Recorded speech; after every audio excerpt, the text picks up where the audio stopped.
Halo Sinekrip, balik lagi sama gua Rashid Hari yang baru aja berkesempatan menonton sebuah film yang pada saat JWC kemarin Jakarta World Cinema itu rame banget, demandnya tinggi banget. Bahkan gue inget nih pada saat Sinekrip ngadain live stream bareng sama orang-orang festivalnya, film ini yang ditanyain terus, ini film sold out nih, tiketnya ada lagi nggak, bakal nambah jam tayang atau enggak, dan segala macam. Banyak banget yang nanyain. Dan Rabu kemarin akhirnya resmi tayang di bioskop Indonesia, yaitu ada judul terbarunya GDH, rumah produksi paling terkenal di Thailand ya, yaitu The Paradise of Thorns, surga penuh duri kalau ditranslate ke bahasa Indonesia ya.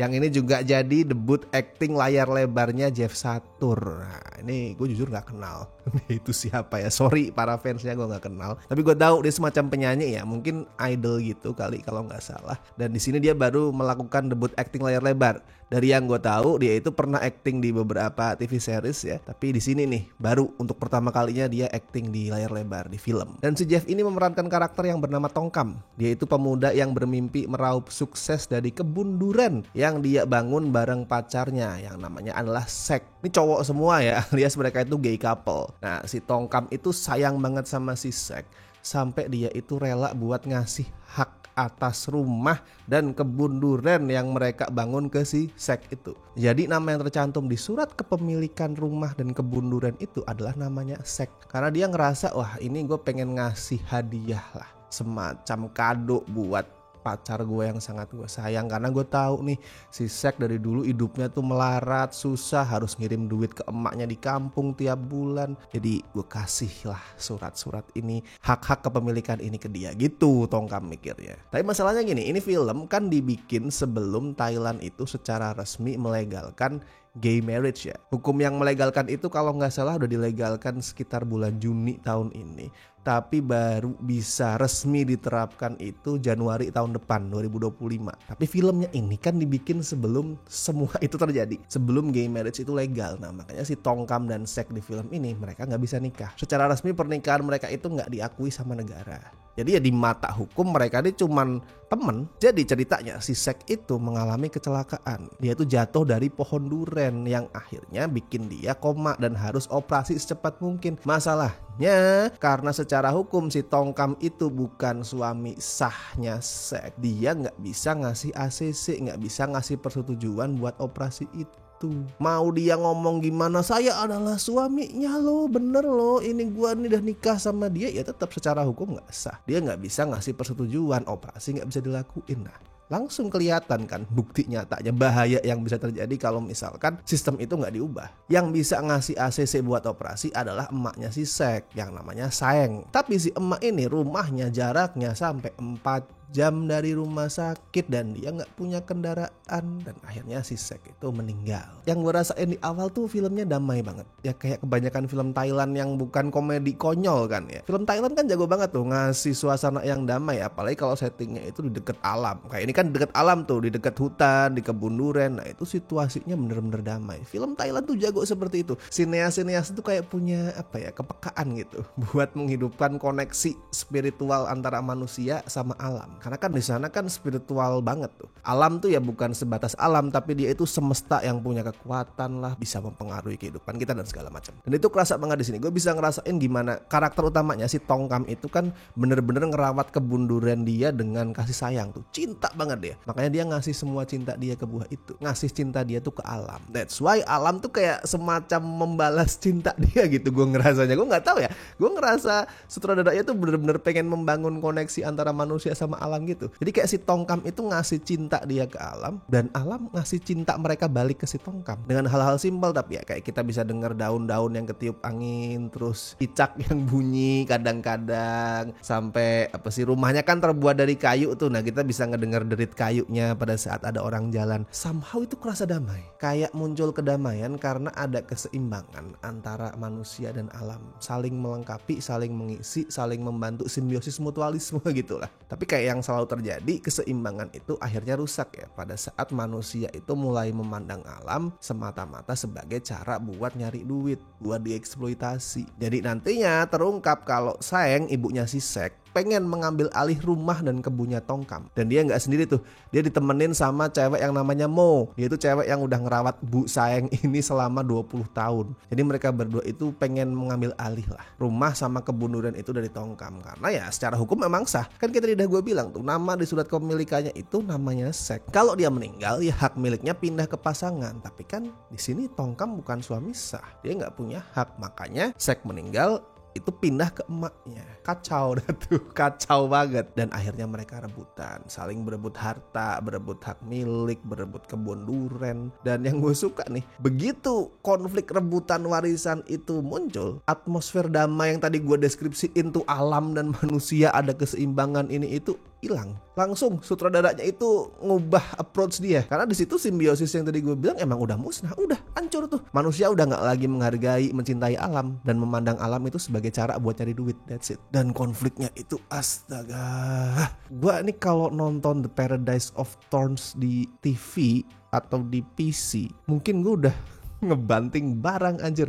Ini konflik yang bener-bener bikin naik darah pokoknya, bikin emosi, pengen bikin ngamuk, lempar, nyambit layarnya pakai HP dan segala macam. Soalnya semua karakter tuh nggak ada yang mau ngalah. Mereka sama-sama ngerasa kalau hidup mereka selama ini tuh udah cukup menderita. That's why mereka percaya kalau mereka punya hak untuk kali ini aja ngerasain bahagia, ngerasa punya duit. Dan gue ngeliat sebenarnya alur The Paradise of Thorns ini nggak jauh beda loh dari alur sinetron Indonesia asli. Sebenarnya sinetron banget loh. Nih satu ya, konfliknya itu tentang rebutan harta warisan. Dan yang kedua nih, karakternya itu seiring waktu makin nggak ragu buat ngelakuin tindakan ekstrim demi ngedapetin duit. Nih gue nggak akan spoiler, tapi sungguh itu tindakan karakternya tuh ekstrim banget buat bisa dapetin warisan kayak sinetron. Dan yang ketiga nanti makin ke belakang tuh makin banyak twist ini itu. Sinetron banget sebenarnya. Dan kayak sinetron juga itu ada beberapa poin di plotnya yang buat gue tuh lumayan maksa sih. Lumayan maksa dengan tujuan buat ngasih efek dramatis. Tapi harus gue akuin itu seru. Ya kayak nonton sinetron kan seru ya. Sinetron yang kita bilang alurnya lebay, over dramatik dan lain-lain kan seru buat ditonton. Ya sama Paradise of Thorns ini gue kesel banget nontonnya, tapi seru. Dan di sisi lain, kalau gue sebut ini mirip sinetron, iya emang, tapi sinetron yang berkualitas, bukan sinetron yang digarap dengan jelek. Ceritanya emang overly dramatic, serba lebay kayak sinetron, tapi garapannya bagus. Dia tuh nggak cuman asal ngasih dramatisasi, tapi bener-bener ngasih eksplorasi yang dalam ke karakternya. Yang kerasa banget tuh gini, di awal cerita gue tuh bener-bener benci sama banyak karakternya, terutama si Ibu Saeng dan si Mo itu ya. Gue berkali-kali gue nonton sama istri gue kan, berkali-kali gue ngomong anjing lonte nih orang. Kayak kesel banget gue sama mereka berdua. Tapi seiring waktu kita tuh diajak buat memahami mereka, bukan membenarkan perbuatan-perbuatan salah yang mereka lakuin ya, nggak membenarkan sama sekali, tapi kita diajak buat memahami nih alasan kenapa sih kok orang-orang ini kayak kelihatan serakah banget, kayak nggak punya nurani, kayak pengen banget dapetin kebun durian itu demi keuntungan pribadi. Nah itu kita diajak buat memahamin semua itu. Kayak judulnya lah, Paradise of Thorns, surga penuh duri. Ini sebenarnya adalah cerita tentang orang-orang yang udah kenyang sama yang namanya penderitaan. Si Tongkam, si Ibu Seng, si Mo itu ngerasa kalau mereka berhak buat dapetin surga. Surga yang dimaksud nih bukan surga afterlife jannah itu yang dijanjiin sama agama, bukan ya. Tapi surga dunia, dapat kebahagiaan lah intinya. Mereka tuh sama-sama ngerasa, wah gue udah terlalu banyak menderita dan ini saatnya nih gue mendapatkan kebahagiaan, dapat duit, keluar dari jurang kemiskinan. Mereka percaya sama semua itu. Nah tapi masalahnya surga dunia ini beda sama surga akhirat yang dijanjiin sama Tuhan. Kalau surga yang di akhirat tuh kan kita dijanjiinnya wah kebahagiaan tanpa batas, semuanya happy, semuanya positif, semuanya menyenangkan. Nah kalau surga dunia kan gak seperti itu. Ya namanya juga dunia fana men, mau sesurga apapun tetap bakal ada hal-hal yang menyakitkan, tetap bakal ada duri ya. Makanya Paradise of Thorns itu, apa yang kelihatannya kayak surga tuh sebenarnya punya banyak duri yang siap buat menyakiti karakternya. Dan intinya ya film ini mau ngomong kalau duit, materi, finansial itu bukan segalanya. Itu penting, Tapi kalau misalkan lu punya materi, lu punya duit, tapi lu gak punya kasih sayang, lu gak punya orang-orang yang peduli sama lu, ya yang datang bukan kebahagiaan tapi kehampaan, kayak yang kelihatan di endingnya nanti. Oh, dan buat gue ada satu nih hal yang unik banget di sini adalah gini, dari luar Paradise of Thorns ini kan kayak ya udah drama GDH pada umumnya, drama keluarga yang bakal bikin penonton tuh nangis gitu, kayak How to Make Millions Before Grandma Dies. Gue pikir juga seperti itu awalnya. Gue ngerasanya oh ini How to Make Millions Before Grandma Dies versi Duren nih gue rasa. Dan di awal emang kelihatan kayak gitu. Tapi seiring waktu mulai kerasa nih keunikan atau keanehan filmnya. Jadi beberapa adegan di filmnya itu diiringin pakai musik-musik yang mencekam, ala-ala film horor, film thriller. Gue bingung awalnya, anjir kok kayak gini ya? Cocok sih emang, tapi kenapa dipakein musik horor, musik thriller kayak gini? Dan ternyata emang ya The Paradise of Thorns ini adalah thriller terselubung. Soalnya basically kan yang dirasain sama karakternya itu nggak beda jauh sama film horor, film thriller tuh. Rasa takut yang mereka alami, kehilangan segalanya, hidup sendirian kan mirip-mirip sama film horor, film thriller. Dan banyak adegannya tuh sebenarnya nyenggol-nyenggol ke adegan-adegan khas film horor dan thriller juga. Makanya di saat nanti tuh klimaksnya itu jadi full jadi thriller yang berdarah-darah, buat gue itu nggak maksa. Soalnya dari awal tuh udah dibuild ke sana. Kedengeran sedikit demi sedikit musik ala-ala horor dan thriller, adegannya menjurus ke arah sana.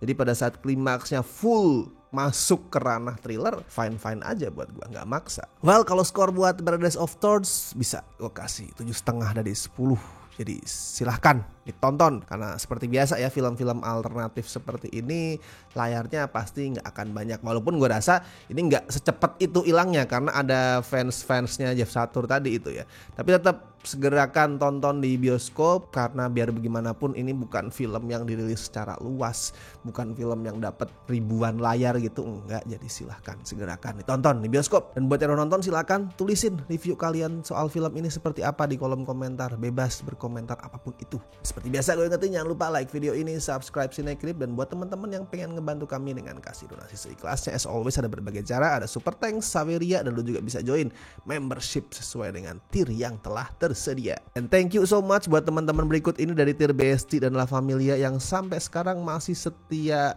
join dan membantu Cinecrip. Tier sobat juga makasih, pokoknya lu semua sangat berjasa bagi kami. Oke, kalau gitu gue Rashid Hari, sampai ketemu di review-review berikutnya.